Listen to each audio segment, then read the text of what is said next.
Bueno, buenas tardes a todos, espero que estén bien. Eh, y siguiendo con las clases, a veces por Zoom, a veces por YouTube, continuando con este ciclo de contenidos, de aprendizajes, de enseñanzas que nos nutren a ustedes y a mí también con algunas experiencias que me cuentan, o de opiniones, o algunas referencias que me hacen a algunos deportistas. Así que, bueno, eso creo que nos sirve a los dos. Hoy nos toca un tema, a ver si puedo compartir la pantalla. A ver, y acá está. Bien, que tiene que ver con las prácticas profesionalizantes y nuestro rol en el monitoreo de la actividad física, que nosotros ya habíamos hablado de test, nosotros habíamos hablado de particularmente uno, que era el que más servía, o que era el ideal o era el que deberíamos tomarlo en todas las personas, y que tiene que ver con esto del FDT, la flexión dorsal de tobillo, que yo les expliqué que necesitábamos un goniómetro, hacer una cruz en el piso, una línea cruzada a 10 centímetros de la pared en donde tomábamos. Expliqué también de que era un test que se podía tomar mientras hacíamos la actividad física específica que estaban haciendo. Así que, bueno, hoy seguimos con eso y nuestro rol como técnicos, como monitores, como educadores también. Bueno, una de las primeras cosas que aparece acá es la estabilización de las máquinas. eh, en cuanto a lo que tiene que ver con los músculos agonistas, los sinergistas, y el trabajo del core, el trabajo del núcleo, el trabajo del abdomen, ¿no? Y si tengo para compartirles alguna imagen, a ver si puedo. A ver si tengo alguna imagen, seguramente, por ejemplo. Acá tenemos, aparentemente aparece un banco de Scott que fija la articulación del codo, y se trabaja en bíceps, ¿no? Acá se anula casi por completo el core, el trabajo del core, el trabajo del núcleo, el trabajo del abdomen y el trabajo de las piernas. Así que, bueno, con esto tiene que ver. A ver si tenemos alguna otra imagen más, para compartir con respecto a esto de los músculos agonistas, sinergistas. A ver, bueno, esta imagen es media pequeña, pero vamos a... Ahí está. La posición es sentado, se anula la posición... Acá la fijación del tronco parece ser el abdomen, y, y se aísla a través de un recorrido al músculo agonista y al sinergista y al estabilizador, que trabaja en menor medida. ¿Cuándo trabajar con máquinas y cuándo trabajar con pesos libres? Yo creo que se lo había comentado en otra clase. Si yo tengo a alguien, una persona que quiere entrenar conmigo y quiere hacer, que tiene una historia deportiva, que hizo algún deporte, y bueno, puede trabajar con peso libre en cuanto a lo que tiene que ver lo visual y cuanto al control nuestro. Y si es una persona sedentaria que nunca fue a un gimnasio y conviene trabajar en máquina, ¿es bueno uno o es bueno otro? Y depende de la historia de la persona, depende de lo que querramos hacer con la persona, depende del nivel de entrenamiento que tenga la persona. Como también le dije en otra clase, ni uno es bueno ni otro es malo, depende de lo que querramos hacer en el tiempo en el que lo querramos hacer. Bien, ahí está el trabajo de los agonistas, de los sinergistas, de los antagonistas y los estabilizadores. A ver cuál es el segundo. Las adaptaciones específicas al deporte que realizamos.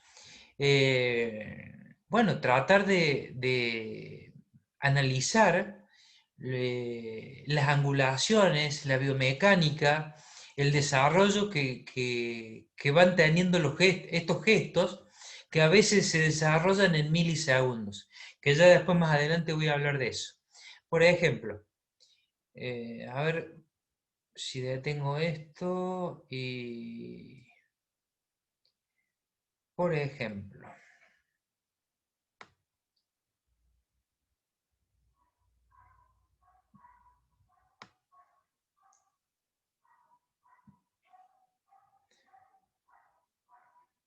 a ver, ahí tenés un gesto,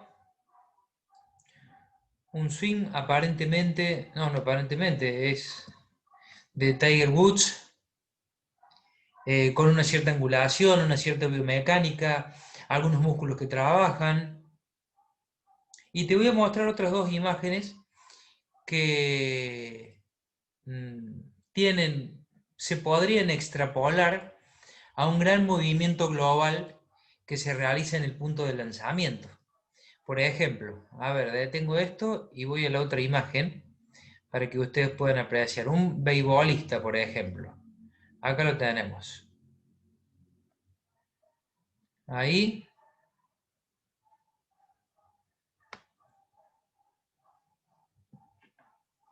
Por supuesto que los movimientos no son análogos y tienen características particulares, pero en el gran movimiento global, los músculos implicados en el desarrollo de tal movimiento son los mismos. A ver, si tengo otro, por ejemplo.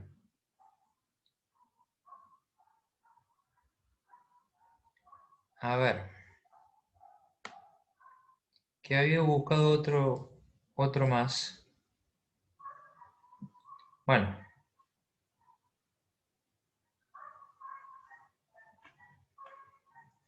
tanto en el béisbol como en el golf, como en el tenis, los tres deportes utilizan objetos. Y, y como les decía recién, y parezco reiterativo o global, esto tiene que, dentro de ese gran movimiento global aparece la utilización de los dorsales. Pero habría que dividir en mini gestos en qué se diferencian estos tres deportes y los mini gestos derivados de cada uno de los deportes. Ahí lo tenemos al gran Rafa Nadal, de Manacor, Cataluña. A ver si puedo compartirles lo que sigue.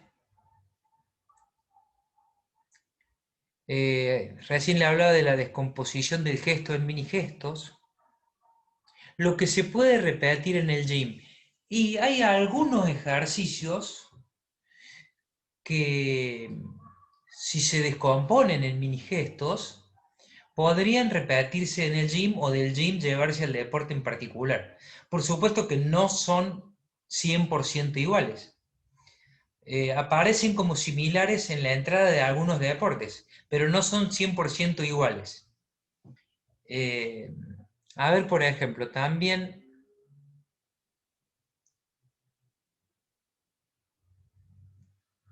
por ejemplo, el gesto de,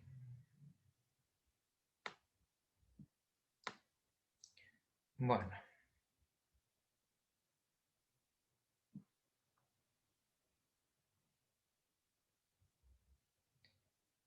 a ver si me deja compartir.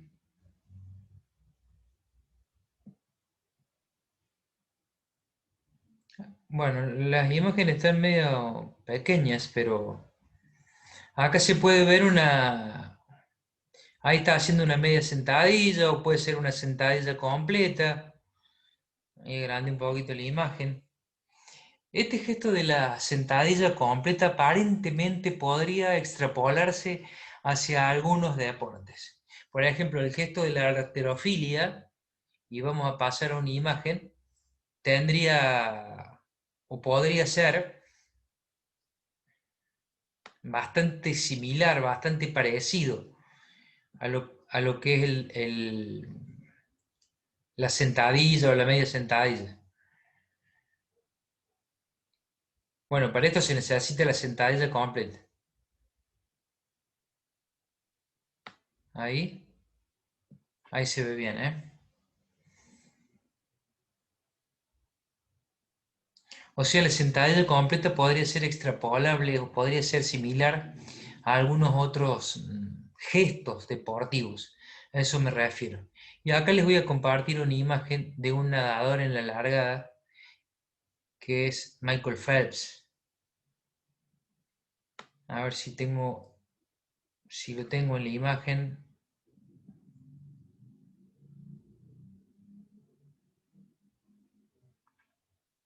Está bien que acá depende del salto unipodal, ¿no?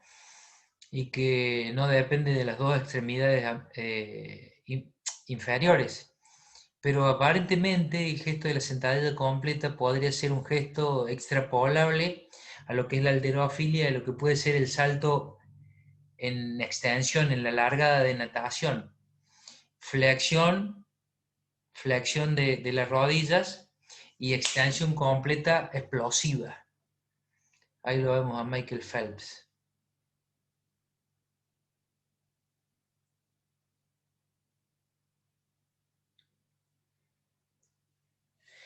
A ver qué otras características podríamos ver dentro de esto de lo que veíamos como la práctica profesionalizante, el trabajar, la práctica, nuestro rol. Bueno, ahí dice el enriquecimiento del análisis, las cámaras, los encoders, los yoyos, las bandas inerciales. Por supuesto que si las tenemos vamos a poder cuantificar, vamos a poder numerar, vamos a poder mensurar, vamos a poder obtener porcentuales de la cantidad de repeticiones, de la fuerza real que se hizo, pero si no disponemos de estos elementos, la MR también puede ser un elemento de test evaluación que no debería dejarse de lado y que debería realizarse. Eh, Todo eso enriquece el análisis, por supuesto. Y además acá los 4 puntos, ¿no? que intento desarrollar, como puede ser el análisis del deporte, el análisis del deportista, el análisis de la rutina y la diversificación del plan de entrenamiento, del entrenamiento. ¿Qué quiere decir? El análisis del deporte, y bueno, no es lo mismo la fuerza que necesita el medio a Scrum en el rugby que la fuerza que necesita el extremo derecho de un equipo de fútbol inglés. No es la misma fuerza que se necesita. Por eso necesitas hacer un análisis del deporte que estás realizando.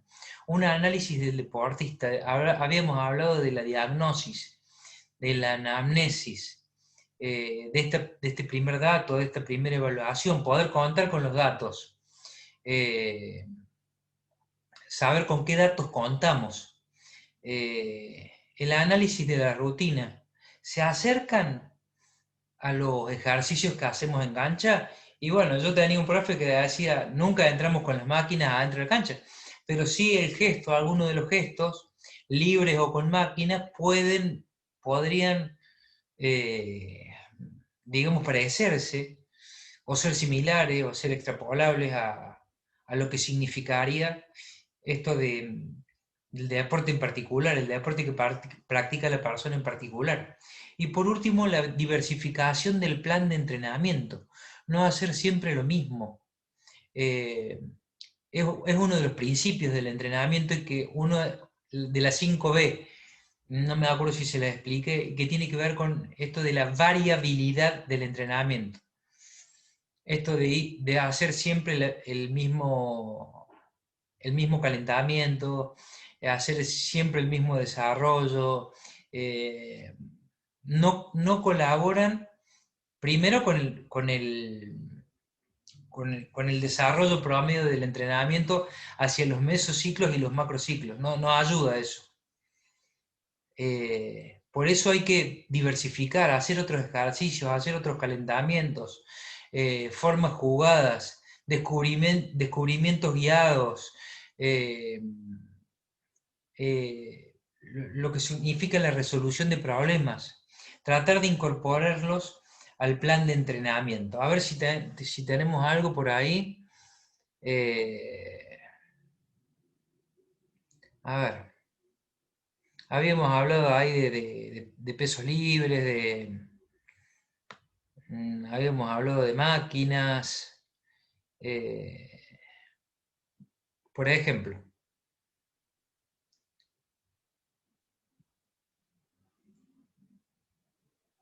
la plancha, ejercicio por excelencia que solemos dar a veces, ¿no? Que solemos dar. Eh, ¿Cuánto tiempo? ¿Qué ejercicio de la vida diaria o qué ejercicio o qué parte del deporte te hace estar en esa posición que estoy mostrando ahí durante 40 segundos o un minuto? ¿Qué deporte la contempla? Me pregunto y se los pregunto, ¿no? ¿Qué deporte contempla esta posición? Yo creo que ninguno. Sirve para fortalecer el recto anterior del abdomen, el oblicuos, oblicuo externo, oblicuo interno. Lo que es el abdomen, sí, sirve para fortificarlo, pero no hay ningún deporte en donde esta posición se tenga que mantener 40 segundos. Puede ser en la gimnasia deportiva, en un Cristo, pero no hay demasiados deportes que lo contemplen. Sí, cuanto a lo que tiene que ver con la estabilización del núcleo del core, y que es de donde nacen todas las cadenas musculares, y que debería estar fuerte, pero no, no puedo visualizar que en muchos deportes este gesto aparezca durante un minuto, 40 segundos. Y guarda con esto porque por ahí cuando tenemos algún entrenado de- que tiene 40, 50 años, que tiene algún riesgo cardíaco, solemos caer en este tipo de ejercicios en donde a veces tienen que hacer maniobras de valsalva y tratar de mantener eso concéntricamente durante algunos segundos. Guarda con estos ejercicios. A ver, recién hablaba de pesos libres, recién hablaba de, de.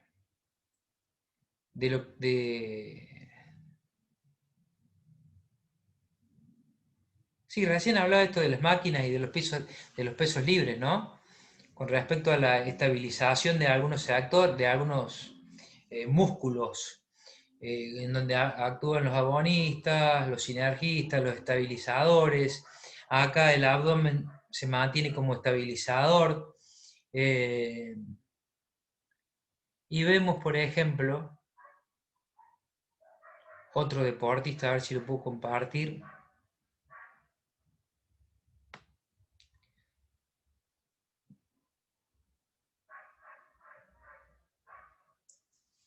trabajando con pesos libres. Bueno, ahí está, sobre una medicine ball, flexión de rodillas, equilibrio dinámico y equilibrio estático con miembros superiores. Tiene aparentemente, a ver si puedo ampliar un poco la imagen. Arriba de cada pesa rusa tendría otra pesa rusa más. Es para admirar, ¿eh? Equilibrio dinámico y equilibrio estático en, digamos, con extremidades diferentes. A ver si tengo otro ejercicio.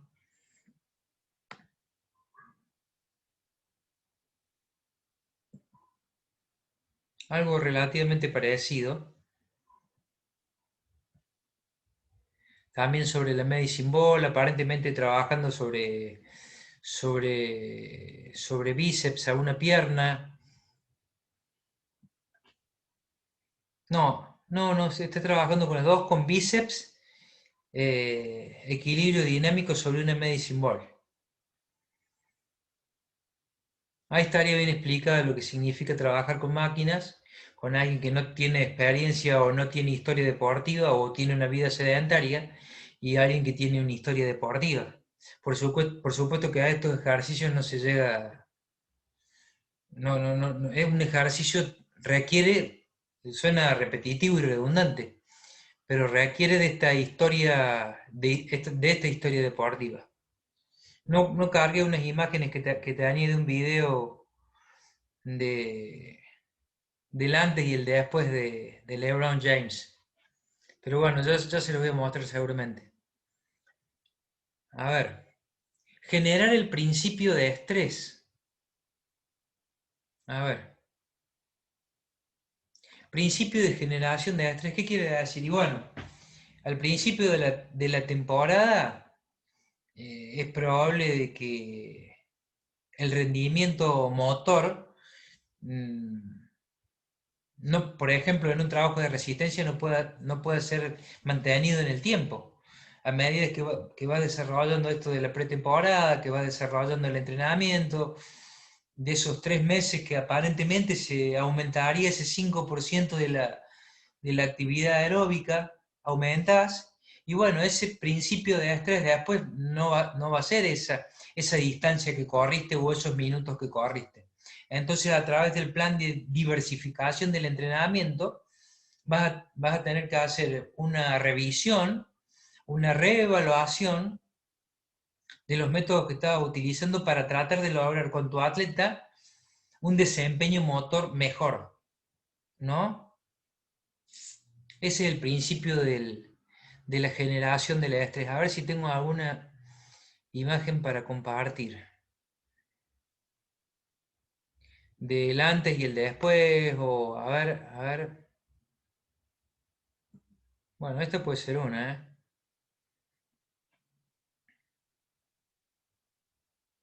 Principio trabaja sobre máquinas y después a través de diferentes estímulos, el principio promotor del mejoramiento del estrés muscular va a ser trabajar con otros pesos.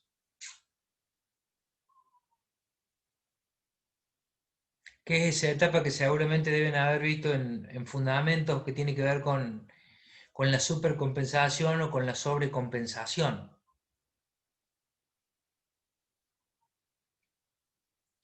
A ver si tengo alguna otra imagen.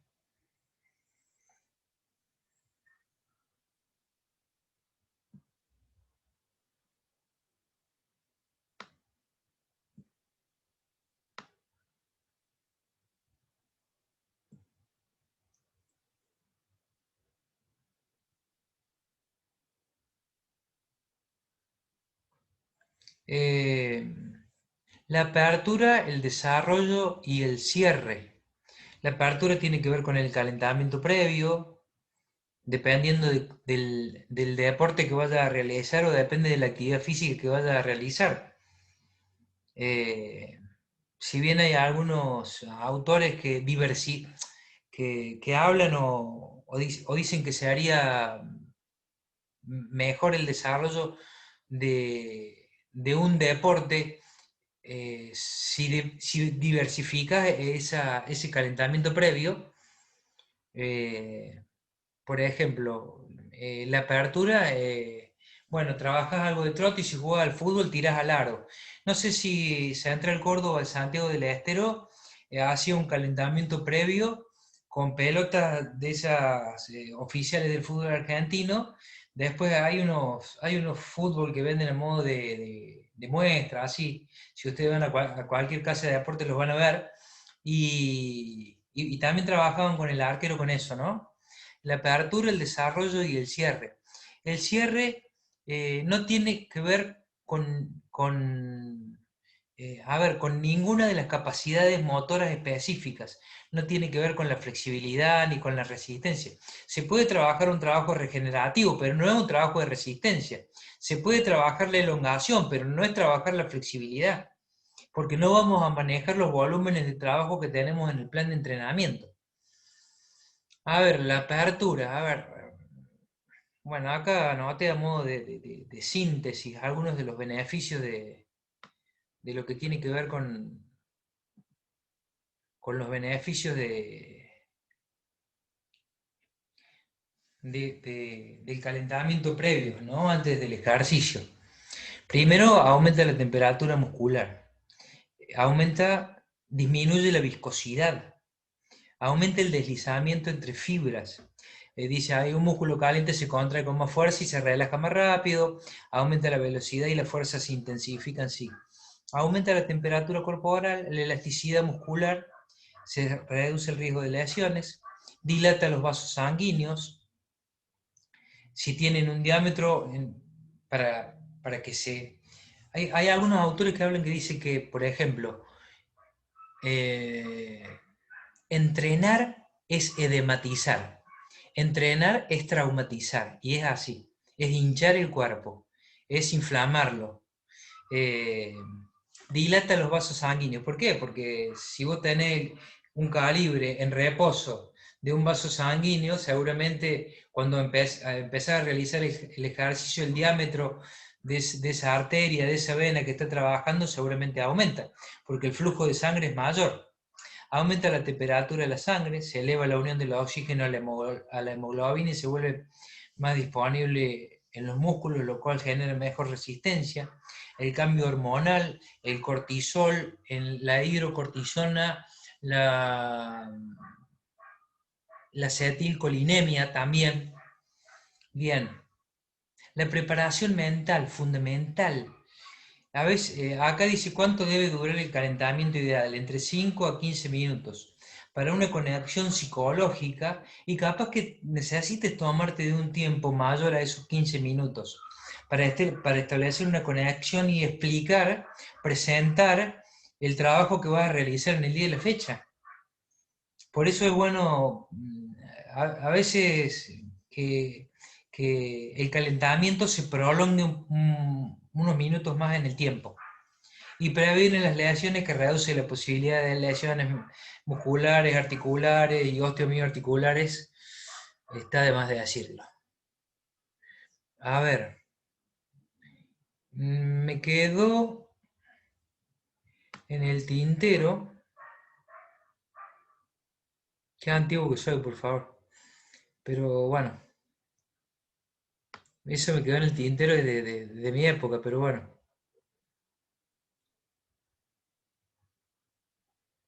Ahí dice una sólida formación, sólido servicio y formación y excelentes condiciones técnico-morales. Bien, ahí traje unas imágenes.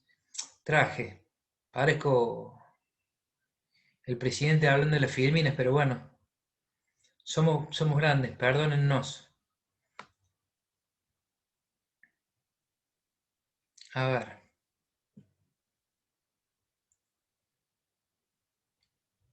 bien.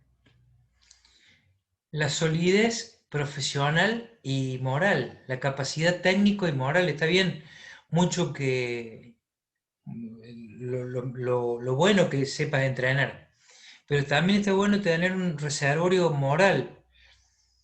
Nosotros solemos hablar mucho de este tema de la puntualidad, de invadir el espacio íntimo del otro. Eh, Nosotros somos de las pocas profesiones en donde podemos intervenir sobre el cuerpo del otro, así que bueno, acá hay un profe aparentemente que no le dejaría pasar esos 90 grados con la rodilla, o no le dejaría pasar la punta del pie con la rodilla, haciendo ese estiramiento, ese tipo de elongación, ¿no? Eh, Tanto en la parte personal como en la parte virtual. Esa condición técnica profesional es fundamental, que tiene que ver con los conocimientos.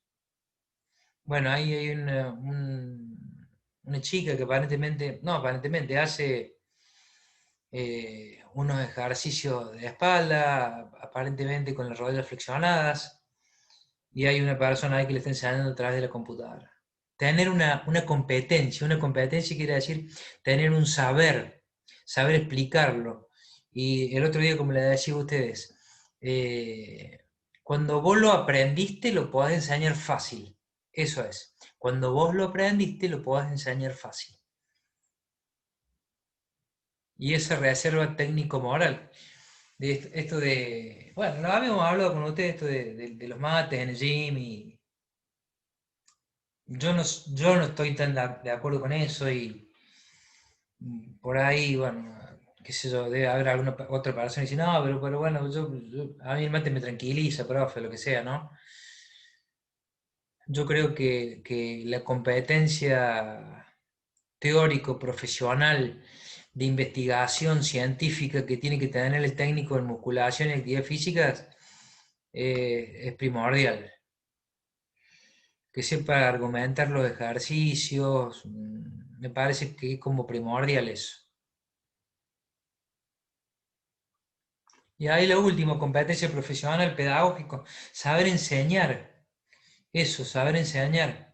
Eh, la física, la científica y la dimensión de investigador que tiene ese personal trainer.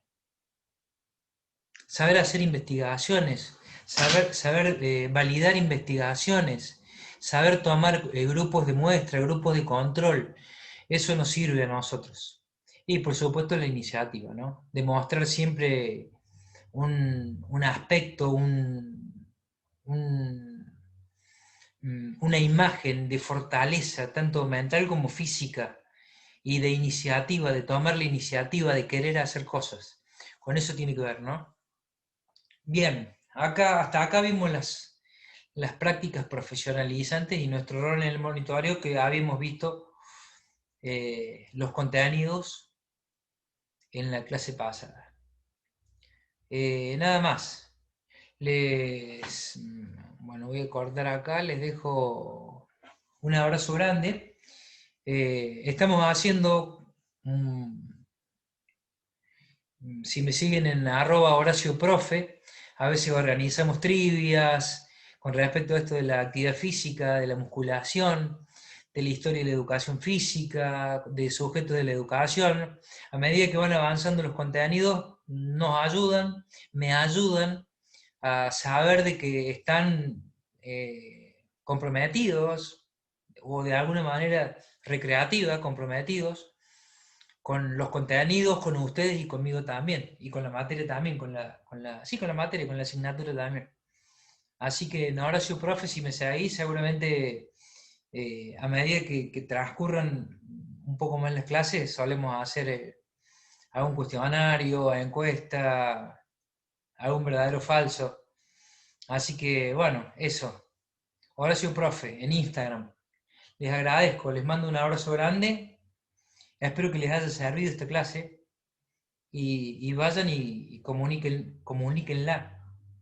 Háblenla con otros profesionales del deporte, porque también habíamos dicho esto de saber comunicar y que a veces la transdisciplinariedad no era tan posible en nuestro campo. Pero bueno, tratar de hacerla, ¿eh? Así que le envío un abrazo enorme, muchas gracias por escucharme y nos vemos el jueves que viene, seguramente en un Zoom.